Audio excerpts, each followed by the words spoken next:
Let's focus on California now with the author of Domestic Extremists, Peachy Keenan, one of America's great writers, board-certified medical doctor, one of America's great doctors, Hemmati, criminal defense attorney, and one of America's great federal litigators, Vic Bajaj, along with America's greatest chef, founder of American Gravy Concepts, restaurant owner and chef Andrew Gruel. Thank you all for coming on. First, the breaking news, Proposition 36 in California, which is the revision of Proposition 47, passed today. Big news there. Nathan Houman appears to have defeated George Gascon, so it looks like crime goes away, Vic, and you're out of a job. Not likely. You know, crime is a consistent thing, like people eating at restaurants, right, Chef. But I'll tell you, Prop 47 passed 10 years ago. Passed when people thought America and California was asleep behind the wheel. What it caused was a lot of felonies to become misdemeanors, the introduction of drugs to be misdemeanors, a slap on the wrist, no need for treatment. What ended up happening in the 10 years since? Escalation of violent crimes, a gateway drug leading to addiction, leading to necessity crimes that hurt the community. 70%, give or take, said no more Prop 47. We want there to be strict punishments for those who are recidivists. They don't steal once, they don't steal twice, but at the third time there has to be some kind of a hammer. Interestingly enough, essentially the same percentage that went to defeat Los Angeles District Attorney Gascon. A clear message that no matter where you come from, no matter where you want to go, a safe community is a high priority. What's something you and I, Dr. Houman and Hemmati, have been talking about for a couple of years now, which is, you know, living in a safe area. And you have to be able at some point in time to put some people in jail. It is true, Trace, and public safety requires several things. It requires laws, requires police to enforce the laws, it requires prosecutors to prosecute those people, and it requires prisons in which to put them. California may still have a lack of those prisons. Gavin Newsom is closing prisons down, converting San Quentin, the biggest prison, into some type of resort for felons to rehabilitate themselves and has fewer beds. So we're going to have to see what happens with that. I'm optimistic, but I'm cautiously optimistic. I think with Gascon gone, it brings about a new era in Los Angeles. Which, by the way, Kamala Harris was, you know, behind Proposition 47, and she wouldn't declare how she voted on Proposition 36. Don't get Peachy Keenan started on Kamala Harris, or we're going to be here for a while. But I mean, this was a big defeat for her tonight, Peachy. Yeah, it was really fun watching their joy turn into oi tonight. I really had a great night, even better than 2016, because this was so hard fought for 4 years. Yeah. We saw what she did here in California. She is one of the authors of our destruction. She was a top official, a senator here, a DA for so long, and she was going to do to the country what she did to California. So I think we all really dodged a bullet. Yeah, I mean, would you agree with that, Chef? Because it looks to me like, you know, there's a lot of people around the country who are like, yep, that was a good thing that happened tonight. Yeah, I mean, obviously, just look at the numbers. This was a referendum on all the chaos and the insanity that we've heard about and we've experienced here in California, right? I try and explain that to people outside of California. I'm like, you don't want this. But this is also huge for the restaurant industry for various reasons. Number one, trade, right? We're going to bring American products back home, which is going to bring down the prices of the cost of goods because energy costs are going to come down.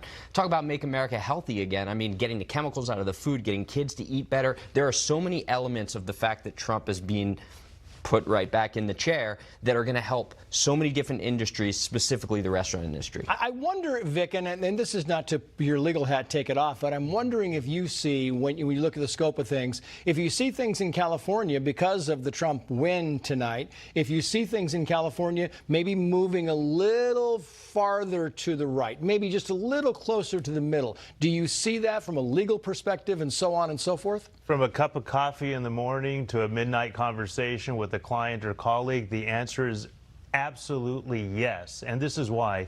The United States is much like California. You know, we want affordable housing. We want to build up in our backyard, but not in our backyard. The same message was sent to the United States of America today, which is, hey, you know what? It sounds good to allow everyone into the country, but when it affects me, hey, that's not something we're going to do.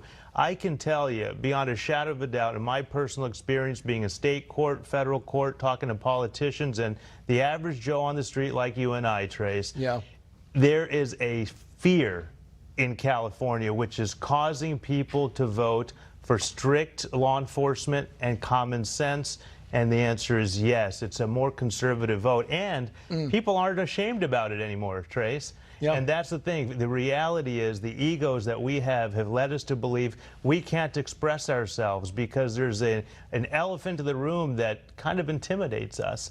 That's out the window. So now we're able to freely exercise our liberties, and thank God for that. And thank you for the plug, because Common Sense Department now has T-shirts and mugs and all kinds of good merch to have with that. Dr. Hemmati, it's, you know, we talk about different things on this show, but Gavin Newsom, as Vic was talking about, do you think that this ends Kamala Harris's political future, and does Gavin Newsom still have a political future, maybe on the national stage? This is very interesting, because I tweeted something or posted something on X just a little while ago before we went live about Gavin Newsom and how this creates an opportunity for him to run in 2028. I got negative comments like by the dozens. People saying he's dead, he's done, he has no hope, he has no chance after what we saw happen to Kamala Harris, after what we saw happen in California, to all of these different regulations and people who are being tossed out. Newsom is done. And I actually agree with that. I think Newsom now, the Newsomism, Newsomness, whatever we want to call it, it's gone as a movement, as a concept. The arrogance, the smugness, this idea that the state and the government and the governor know better than all the other people and that they have rules for thee and not for me. All of that people don't want anymore. That's been rejected, and he probably has no political future after this. The good news is that Donald Trump won the election tonight, Peachy. The bad news is that Kamala Harris lost, and your favorite person to write about now kind of goes away. Do you need new subjects? What do you think? I mean, does it change your style at all, your approach, or is this something that it's going to be beneficial to you? Trace, can I just enjoy this moment? Like, this is like one of the great nights. I hear you. I mean, yes, I do kind of think she's gonna, she'll have to crawl back to her enclave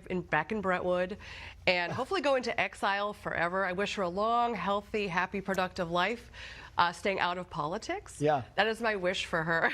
Do you really think that she's done in politics? No, unfortunately, no. I'm sure she'll run for governor. I hope that Elon Musk beats her to it. That would be kind of like a great silver lining. But she really needs to, I mean, look, let me just say, her campaign offered nothing to a huge demographic of women and Californians who are the mothers. Her campaign didn't speak to me, didn't represent me and my friends who have children. Yeah. And there's a lot of women in California who are wondering, how am I going to afford Christmas presents in a month? And then she offered nothing to us. So frankly, she deserves everything she got. Yeah, and Chef, I wonder, because as a business person, you the same thing. I mean, you're constantly looking out for your livelihood, right? And I think this changes. I mean, it changes because it gives you one more avenue to be able to say, look, we can change this, we can do this, and maybe the Democratic Party is not as strong as they were 4 hours ago, 5 hours ago, to be able to kind of put their thumb on the scale of your business and mine and Dr. Houman's and Vic's. Yeah, 100%. And look, I have faith in the American people. I have faith in my customers, right? I talk to them every single day. Some I agree with, some I don't. But the thing is that one thing is that they're smart, right?